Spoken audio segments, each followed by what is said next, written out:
जय हिंद मित्रों, आज के इस सेशन के द्वारा हम सोप एंड डिटर्जेंट अर्थात साबुन तथा अपमार्जक के बारे में सीखेंगे। तो चलिए मित्रों, सबसे पहले हम साबुन के बारे में जान लेते हैं।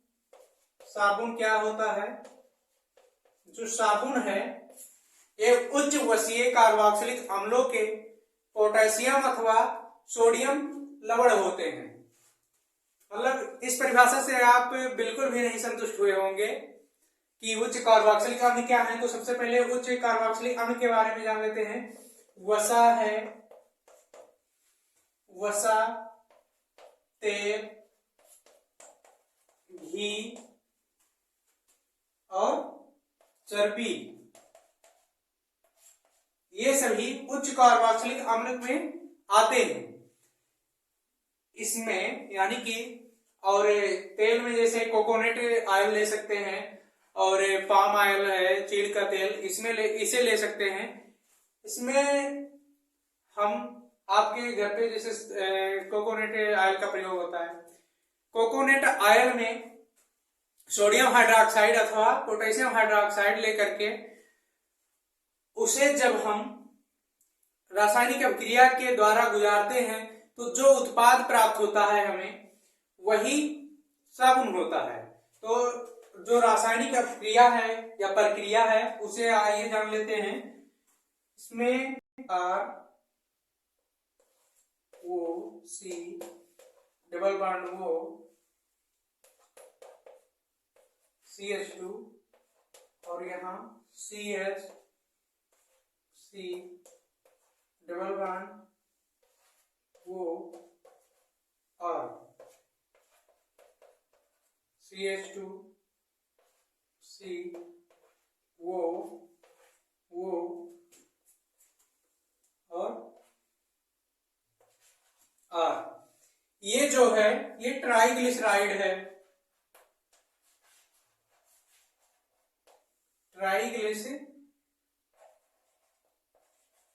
ट्राइग्लिसराइड है। प्लस जो अभी हमने कहा पोटेशियम हाइड्रोक्साइड अथवा सोडियम हाइड्रोक्साइड, तो यहाँ पे हम पोटेशियम हाइड्रोक्साइड का प्रयोग कर रहे हैं। जब इससे रासायनिक अभिक्रिया होती है,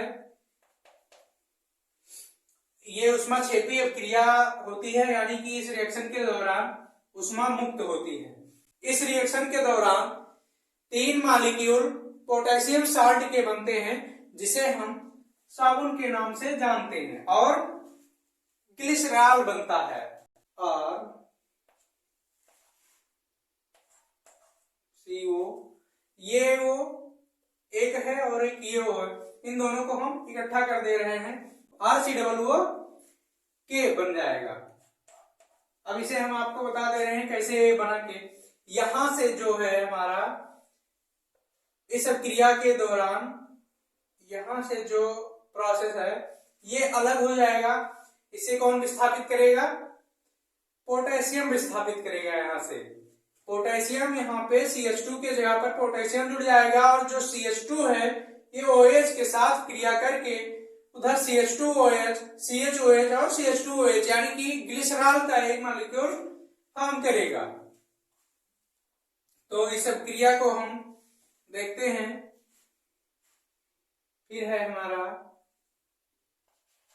RCOK, यानी कि ये क्या है? सोप है, साबुन का एक मॉलिक्यूल है। प्लस में क्या बना? CH2OH, CHOH, CH2OH, ये क्या है? ये है ग्लिसरॉल। ये रही इसकी रासायनिक अभिक्रिया। चलिए यहाँ पे हम जो R है, R के मान को जान लेते हैं कि R बराबर हम क्या रख सकते हैं। R के जगह पर R एक एल्किल मूलक है मित्रों। R की जगह पर यदि हम C15, H31, COO माइनस, ये तो सभी में रहेगा क्योंकि ये एस्टर ग्रुप लगा हुआ है, और जो एल्किल ग्रुप है यहाँ से आप देख रहे होंगे C15H31, इसे अगर लगाएंगे तो पामीटेट बनेगा। और जो अगर C17H33 COO लगा रहे हैं तो ओलिएट बनेगा, और C17H35 COO लगा रहे हैं तो एस्टीरिएट बनेगा। यह एल्किल मोलक का नाम है। और आप कोई भी रख सकते हैं, यहाँ पे जो रखेंगे वही पामीटेट या ओलिएट या एस्टीरिएट सोप बन जाएगा आपका। इसके बाद चलिए जान लेते हैं, साबुन दो प्रकार का होता है, एक कठोर साबुन होता है और एक सॉफ्ट साबुन होता है। जो कठोर साबुन होता है उसे अगर आपको बनाना है कठोर साबुन, तो वहां पे आप सोडियम हाइड्रोक्साइड ले लेंगे और आपको कठोर साबुन बनकर के तैयार हो जाएगा। अगर KOH ले रहे हैं तो सॉफ्ट साबुन बनेगा, यानी कि मृदु साबुन बनेगा। जो स्नान करने वाला साबुन होता है वो KOH से बनाया जाता है, यानी कि वो मृदु साबुन होता है। और जो कपड़े धोने का साबुन होता है उसे सोडियम हाइड्रोक्साइड का प्रयोग किया जाता है, यानी कि वो सोडियम साल्ट होता है। अब हम यहाँ पर कुछ महत्वपूर्ण तथ्य के बारे में जानेंगे, जैसे कि साबुन में नमक मिलाया जाता है। जो नमक है टेबल साल्ट, इसे मिलाया जाता है कि जब नहाते समय जो साबुन पिघल रहा होता है वो केवल नमक की वजह से ही पिघलता है, अन्यथा वो साबुन जो है कठोर ही रहेगा। आप चाहे जितना घिसेंगे शरीर पे वो घिसेगा नहीं, यानी कि गलेगा नहीं, गलता है केवल नमक की वजह से। जो नमक मिलाया जाता है नमक की वजह से साबुन पिघलता है।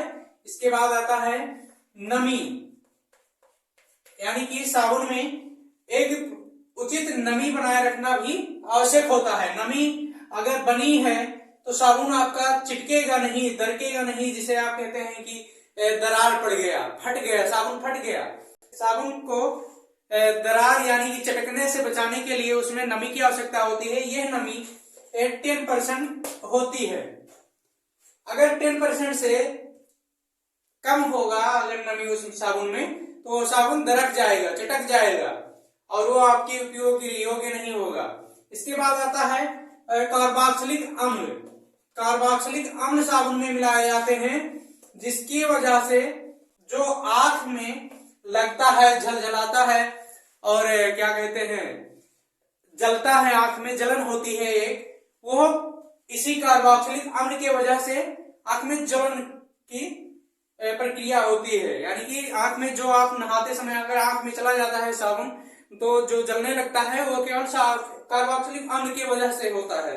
इसके बाद जो रेजिन आता है, रेजिन साबुन में इसलिए मिलाया जाता है कि झाग एक उत्पन्न हो।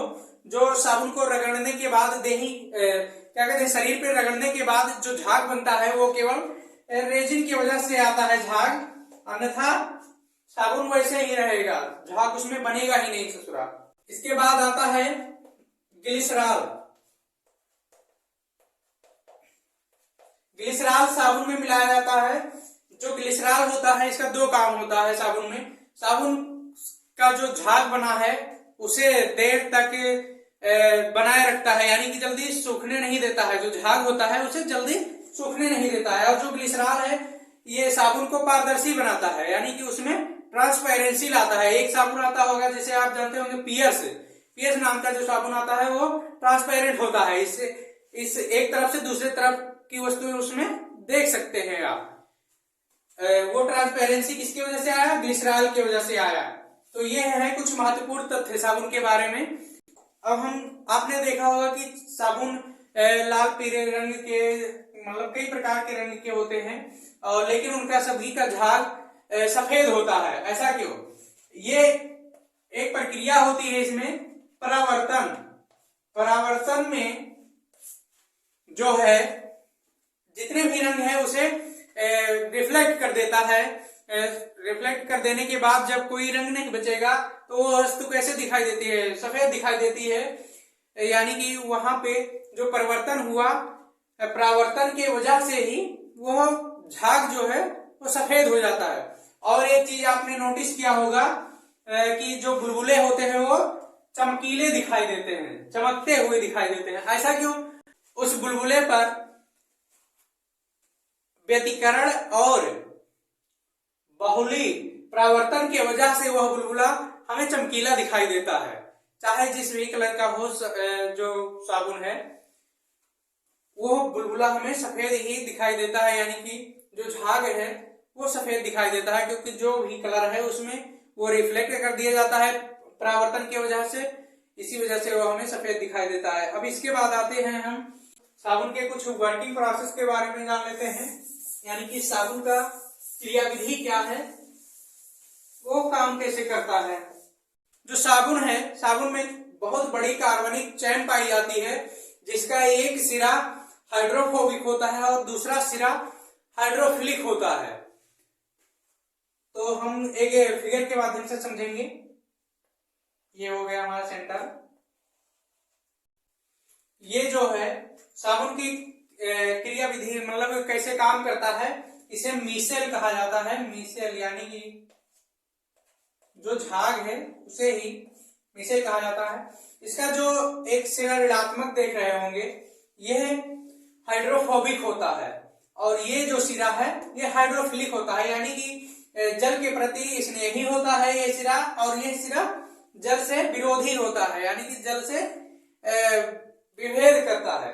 तो इस तरह से ये साबुन की क्रियाविधि रहने वाली है। जब हम कपड़ा साफ करते हैं तो उसमें क्या कहते हैं, भिगो कर रख देते हैं ना, फिर कपड़े पर साबुन रगड़ते हैं। रगड़ने के बाद जो एक सिरा है, क्या कहते हैं, जो निगेटिव वाला सिरा है, इससे डस्ट पार्टिकल लग जाते हैं। डस्ट पार्टिकल इससे लग जाते हैं जो निगेटिव वाला सिरा है, और जो ये वाला सिरा है ये जल में मतलब विरागी होता है, मतलब जल से स्नेही होता है। तो जो मैल वाला सिरा है, इसे आप जब एक तरफ से मैल लग गया और एक तरफ दूसरा वाला सिरा जल में भिगो क्या कहते हैं डूबा हुआ है, तो जब कपड़े को रगड़ते हैं तो जो मैल वाला सिरा है वो जल में चला जाता है, और वो फिर ऐसे इसी प्रक्रिया के द्वारा जो मैल होता है वो जल में कुछ देर के बाद निकल आता है जल के साथ।